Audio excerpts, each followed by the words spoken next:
আপু 10 টাকা দেন না, ভাত খাবো। আপু আপু 10 আচ্ছা দাঁড়াও, দিচ্ছি, দাঁড়াও। এগুলো টাকা দিয়ে কি লাভ? ওরা তো টাকা দিয়ে ডেন্ডি খায়। ওই যে দেখেন দৌড় দিল। আমি ওরে টাকা দিছি ভাত খাওয়ার জন্য, এখন ওই টাকা দিয়ে কি করবে ওইটা আমার দেখার বিষয়। এই সুফিয়া চল তো।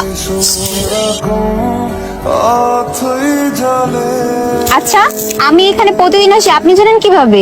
ফলো করতেছেন? প্রেম টেমের চক্কর, তাই তো? Yes, I love you. আপনি তো আমার সম্পর্কে কিছুই জানেন না, এখন অব্দি তো আমার চেহারাই ভালো করে দেখেন না, দেখছেন শুধু চোখ। আচ্ছা হ্যাঁ বলে দিলে কি করবেন? কোথাও ঘুরতে নিয়ে যাবেন, বলবেন বোরকা সরাতে। যদি চেহারা ভালো লাগে তাহলে ঠিক, আর যদি চেহারা ভালো না লাগে তাহলে তো আপনাকে আর খুঁজেই পাওয়া যাবে না। আরে না না, আমি তো এরকম ছেলেই না। তাহলে আমি আপনাকে একটা ভালো আইডিয়া দিই, আমাকে বিয়ে করেন। আমি জানতাম এগুলা ভালো লাগা, ভালোবাসা না। বাই। কিরে কারে খুঁজিস? না কাউকে। এসব প্রেম টেমের চক্কর বাদ দেন, আজকে থেকে আমরা ভালো ফ্রেন্ড হয়ে থাকি। সোফিয়া, আমরা বিয়ে করব। আর এই দেখো তোমার জন্য শাড়িও আনছি। আর এমনিতে বিয়ের কেনাকাটা আর অ্যারেঞ্জ করতে 2 দিন সময় তো লাগে। এখন শাড়ি তুমি বোরকার ওপরে পরো বা বোরকার নিচে পরো, এটা তোমার ইচ্ছে।